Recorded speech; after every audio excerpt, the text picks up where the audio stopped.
केवल माला जपना ही भक्ति नहीं है। माला के मनकों में अपने मन को मिलाना भक्ति है और भगवान में अपने आप को समर्पण करना भक्ति है। संत दादू कहते हैं, माला जपू ना कर जपू, कि माला जपू न कर जपू,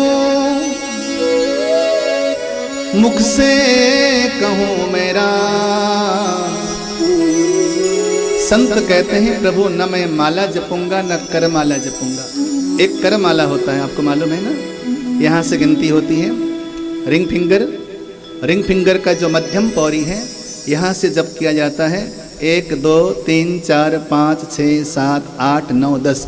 मध्यमा के बीच की 2 पौड़ियों को छोड़कर ये जो 10 पौड़ियाँ हैं, इसको कर माला कहते हैं। संत दादू कहते हैं कि माला जपू न कर जपू, मुख से कहो न राम। इतना बड़ा संत गली गली में कूच कूच में जाकर कहता है कि न मैं माला जपूंगा न मैं कर जपूंगा। लोगों ने पूछा, बाबा फिर क्या करोगे? बोले, मुख से मैं राम भी नहीं कहूंगा, क्योंकि माला जपते जपते कर जपते जपते बुढ़ापा आ गया, लेकिन मेरी पुकार वहां तक नहीं पहुंची। अब मैंने माला को टांग दिया है कील में,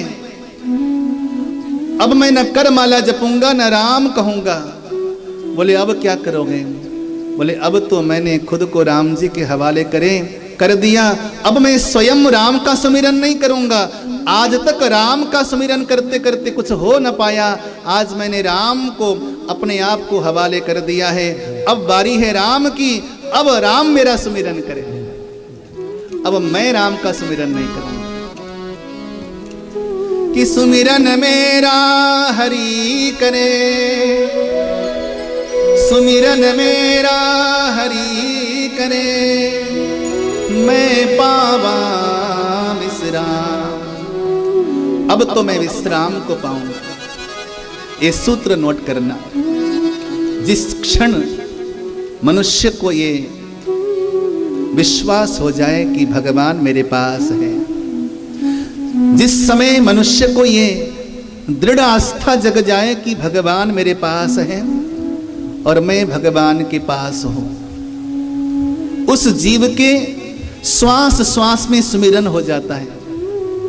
केवल राम राम कहने से सुमिरन नहीं होगा, भीतर से ये आभास 24 घंटे 8 प्रहर आपको होना चाहिए। वो सुमिरन की पराकाष्ठा है। तभी दादू जैसा संत कहते हैं कि मैं न राम कहूंगा न मैं माला जपूंगा। कुछ लोगों ने मेरे से पूछा, बहुत समय पहले की बात है, मैं दिल्ली में कहीं कथा कर रहा था, मेरे से कहा, महाराज जी आप कथा करते हैं, भगवान की बड़ी प्यारी महिमा सुनाते हैं, आपको तो भगवान के दर्शन हो गए होंगे। मुझे वो बात याद है, न जाने मेरे भीतर से कैसे वो शब्द निकला। मैंने कहा कि मुझे भगवान के दर्शन हुए हों या ना हुए हों, लेकिन मुझे इस बात की दृढ़ता है कि जगत के हर कण कण में, हर कोने कोने में छुपा हुआ मेरा भगवान 24 घंटे मुझे देखता है। मैं भगवान को देखूं ये महत्वपूर्ण नहीं है, लेकिन मुझे आभास होना चाहिए कि मुझे चारों ओर से मेरा भगवान देख रहा है, और यही आभास ही मेरे लिए अखंड सुमिरन है, अखंड कीर्तन है और अखंड जाप है।